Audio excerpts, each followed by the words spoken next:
হলুদ দিয়ে সিদ্ধ করে ফেলে দিয়েছি, হাফ সিদ্ধ না ঠিক হলুদ দিয়ে গরম জল করে ভালোভাবে ফুটিয়ে ফেলে দিয়েছি। এই বিচি কলা, হেঞ্চা শাক, পায়রা মাছ ছোটো ছোটো করে কেটে নিয়েছি, দিয়ে শুক্তো রান্না করব। কড়াইতে তেল দিয়েছি, এই যে পেঁয়াজ কুচি দিয়ে দেবো,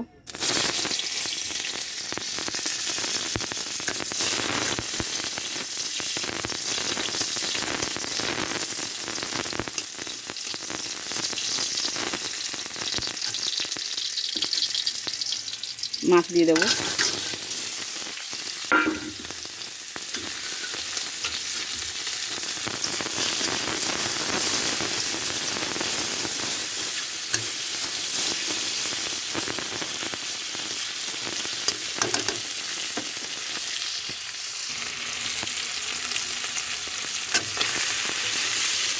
পায়রা মাছে প্রচুর তেল হয়েছে, এই যে অল্প করে শুক্তো রান্না করবো, তার জন্য নিয়েছি। আর এই হেঞ্চা শাক দিয়ে দেবো এর সাথে।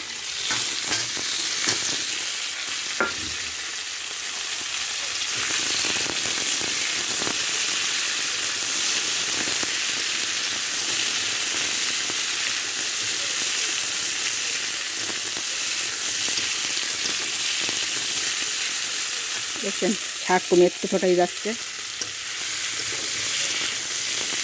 আপনারা এবার বিচি কলা শুক্তো রান্না করবেন, খেতে ভালো লাগবে, খুব সুন্দর লাগবে। ভালো লাগলে সাবস্ক্রাইব করে দেবেন।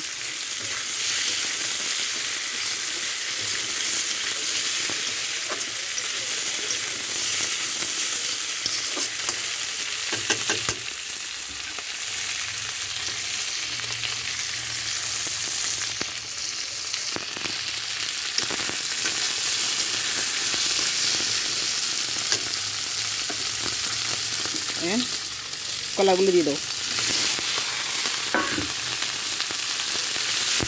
কলা কিন্তু খুব বেশি পোক্ত না, জালি কলা, তার জন্য আমি একসাথে ভেজে নিচ্ছি।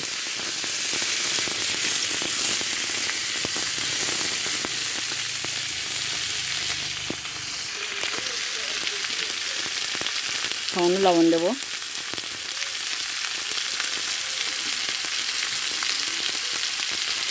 হলুদ দেবো, আর শুকনো মরিচের গুঁড়া মোটেও দেবো না, কারণ হেঞ্চা থাকে, শুকনো মরিচের গুঁড়া দেওয়া যাবে না। হেঞ্চা থাকে ভালো কেটে দেওয়া যাবে না, তাহলে পেটে গ্যাস তৈরি হয়ে যাবে, তার জন্য আমি শুকনো মরিচের গুঁড়া বাদ দিয়ে দিলাম।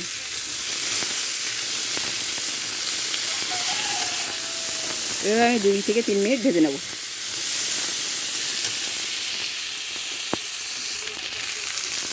দেখেন ভেজে নেওয়া হয়ে গেছে, এবার একটু জল দেবো।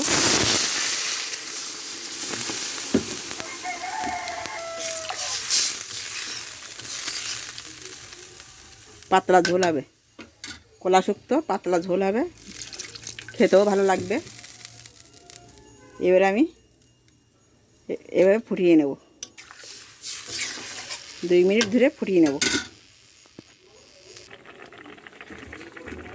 2 তেজপাতা আর কালো জিরা আর শাহি জিরা দিয়ে দিলাম।